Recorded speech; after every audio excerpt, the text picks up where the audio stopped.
সকলকে শুভ সকাল। আশা করি সকলে ভালো আছেন, আমিও ভালো আছি। আমরা যখন কোনো সুউচ্চ বিল্ডিং মানে বাইরে থেকে দেখি, তখন আমাদের পুরো বিল্ডিংটা দেখতে গেলে আমরা কিভাবে দেখি? এইভাবে দেখি।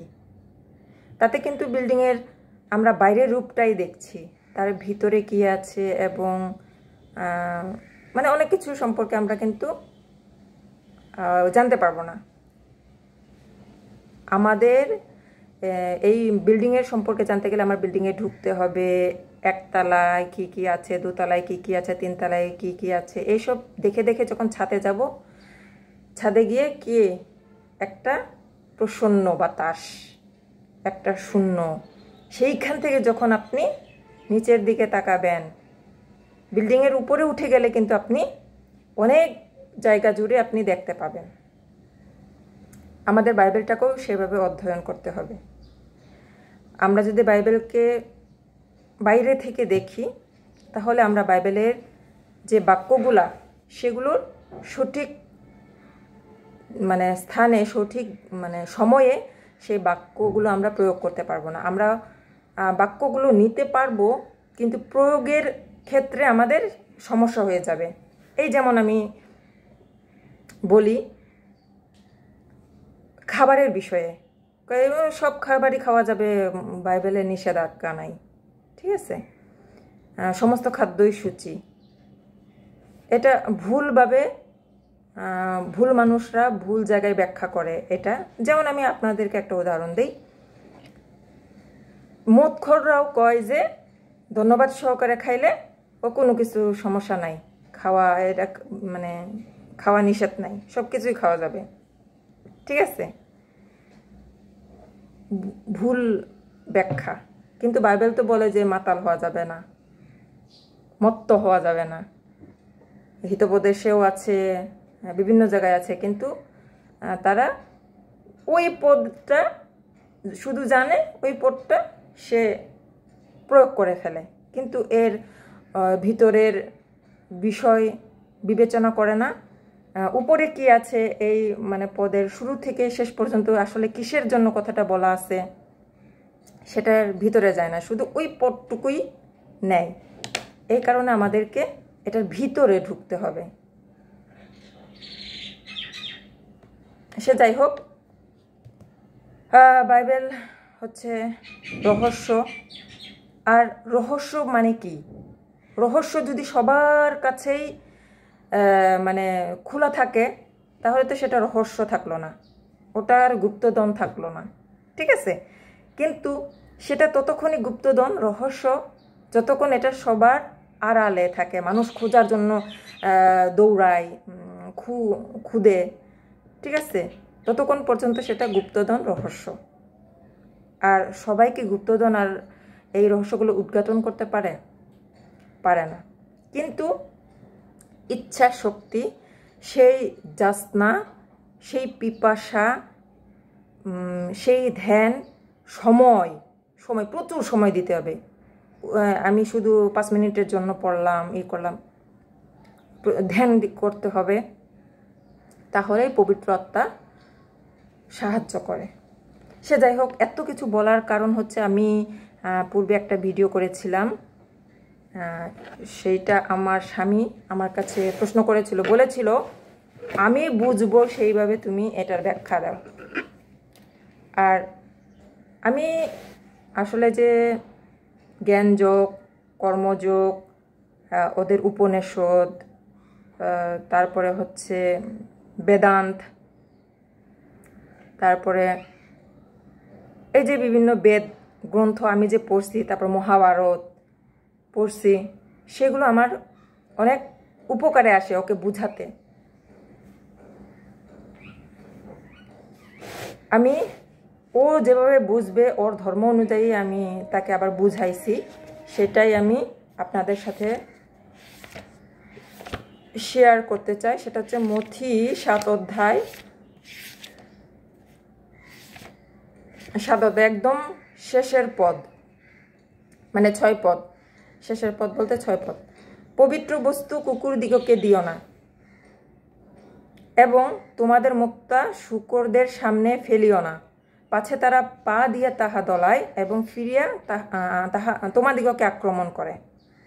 পবিত্র বস্তু কুকুরদিগকে দিও না। ওকে বুঝাইতে গিয়ে প্রথমে তোমাকে বুঝাইতে হয়েছে দৃষ্টান্ত আসলে কি, আর যিশু কেন দৃষ্টান্ত দ্বারা মুখ খুলেছেন। এটার ব্যাখ্যা আমি ওকে অনেকবার দিয়েছি, তারপরও আমার প্রয়োজনের সাথে আমার বারবার তাকে এটা উপস্থাপন করতে হয়, কারণ সে তো পরিপক্ক, হিন্দু ধর্মে পরিপক্ক হয়ে সে আমার কাছে এসেছে। তাকে আমি যদি শিশু মস্তিষ্ক হইতো তাহলে সহজে সে ক্যাচ করতো এবং ভুলে যেত না, পরবর্তীতে আবার একই প্রশ্ন করতো না। যেহেতু পরিপক্ক মস্তিষ্ক, তাই আমাকে বারংবার এটা বোঝাতে হয়। আর যেহেতু অফিসের কাজ চাপ, হয়তো ভুলে যায়, জানি না, আমার এটাকে বারবার বিকালে ও যখন আসে হাত মুখ ধোয়ার পর আমরা বাইবেল চর্চা করি, আবার কি জানি কয়, সকালে উঠে তাড়াতাড়ি ঘুম থেকে উঠে প্রার্থনা করে রান্নাবান্না করে ওর খাওয়ার ব্যবস্থা করে স্নান করে ওকে বাইবেল বুঝায়, খেতে দেই, খেয়ে ও অফিসে চলে যায়। বাইবেল বুঝাই বলতে শুধু বাইবেল বুঝাই না, ও ওর ধর্ম থেকেও আমাকে প্রশ্ন করে, যেহেতু আমি ওর ধর্মের বইও পড়ি। ও তো সময় পায় না, আমি যখন কোনো প্রশ্ন ওর মাথায় ঢুকাই দিই তখন ও ওর ওই যে পুরাণ বেদ এগুলাতে খোঁজে, ওখানেও নিশ্চয়ই আছে, পাবে, সেই আশায় সে খোঁজে। সে যাই হোক, বেশি কথা বলে ফেলেছি। পবিত্র বস্তু কুকুরদিগকে দিও না। এখন তার মহাভারত থেকে আমি একজন ব্যক্তিকে সেখানে ধরলাম, সে হচ্ছে কর্ণ। কর্ণ কুকুর কিভাবে,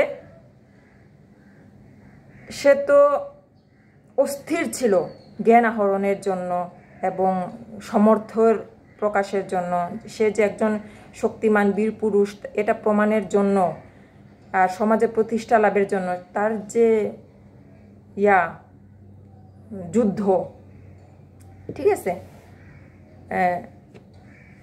তখন দুর্যোধন ওকে সেই সম্মানটা দিয়েছিল।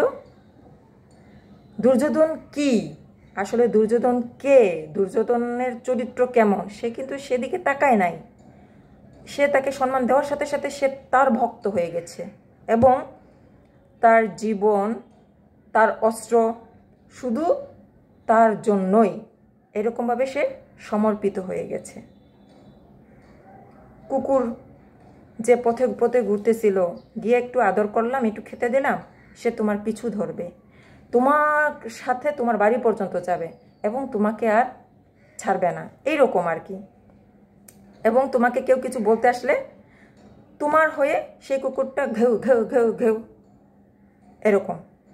এই কারণেই কিন্তু ধর্মজ্ঞান থাকা সত্ত্বেও কর্ণ দ্রৌপদীকে খারাপ বাক্য প্রয়োগ করেছিল, বেশ্যা বলেছিল।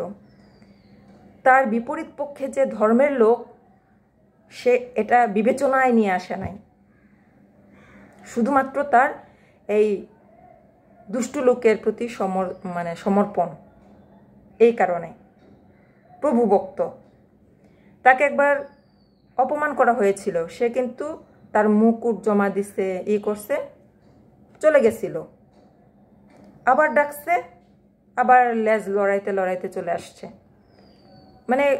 একটা কুকুরের যেরকম চরিত্র হয়, কুকুরকে সর এখান থেকে করলে কয়ে একটু দূর যাবে, আবার কুকুর মালিক কখন ডাকবে সেই দিকে তাকায় থাকে, খেতে দেবে, আবার চলে আসবে, আবার সেই বশ্যতা শিকার, ঠিক আছে। এখন পবিত্র বস্তু কুকুর দিগকে দিও না। এবার পবিত্র বস্তু কি? ঈশ্বরের বাক্য।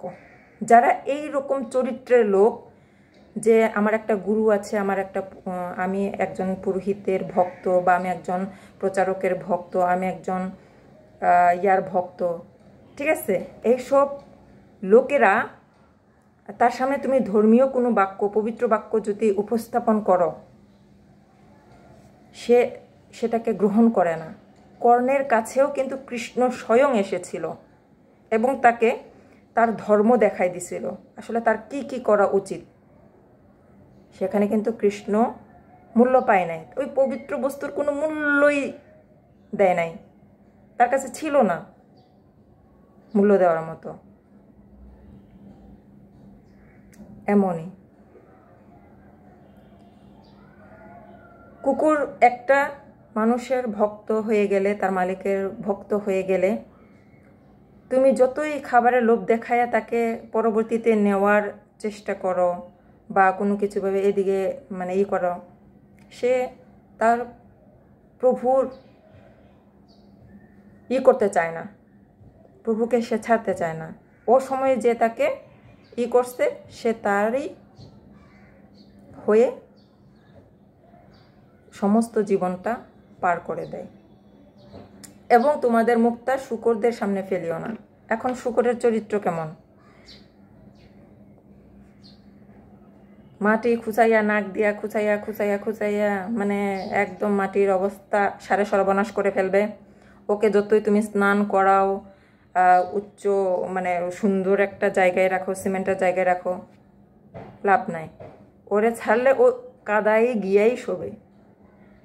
তারপরে একটা বাংলায় প্রবাদ বাক্য আছে, রতনে রতন চিনে, শূকরে চিনে কচু। দুর্যোধন এত তার সামনে সুযোগ ছিল, এত মুক্তা ছিল। মুক্তা বলতে ভীষ্ম, মুক্তা বলতে তার বাবা, মুক্তা বলতে তার কাকা বিদুর, মুক্তা বলতে দ্রোণাচার্য। তথাপি মানে শুয়োরে চেনে কচু, সেই সিংহাসনেই সে তার সিংহাসনটাই লাগবে, তার ইন্দ্রপ্রস্থই লাগবে। ঠিক আছে? মুক্তার মূল্য তারা কি পদদলিত করে। পদদলিত করে বলতে সে ভীষ্মকে অপমান করেছে ওই সিংহাসনের জন্য, ওই কচুর জন্য। সে দ্রোণাচার্যকে অসম্মানিত করেছে, বিদুর কাকাকে অসম্মানিত করেছে। এমনকি কৃষ্ণ এসেছিল তাকে শেষ সুযোগ দিতে, সেই শান্তি চুক্তির জন্য, সেখানেও সে সেটার মূল্য না দিয়ে কৃষ্ণকে বন্দি করার চেষ্টা করছে। মানে ফিরিয়া, এর জন্যই বলছে পাছে তাহা পা দিয়া দলায় এবং ফিরিয়া তোমাদিগকে আক্রমণ করে। মানে তার সামনে এত সুন্দর সুন্দর সুযোগ রেখেছিলেন শেখ হাসিনা। কইকেন থুকু রাজনীতি করতে করতে একদিকে রাজনীতি, একদিকে ধর্ম। ওফ, এত সুযোগ রেখেছিলেন শ্রীকৃষ্ণ।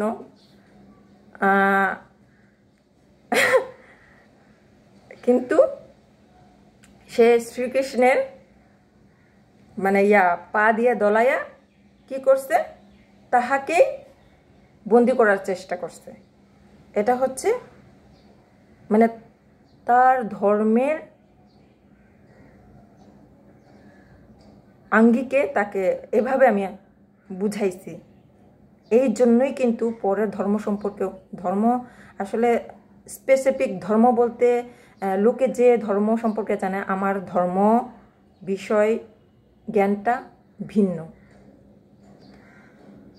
তো এই কারণে আমি তার বিশ্বাসে যে সমস্ত সম্পর্কিত বই আছে সেগুলোও আমি এই কারণেই পড়ি, যে যাতে আমার তাকে উত্তর দিতে, তাকে বুঝাইতে সুবিধা হয়। সকলকে ধন্যবাদ। সকালে ভালো থাকবেন, সুস্থ থাকবেন।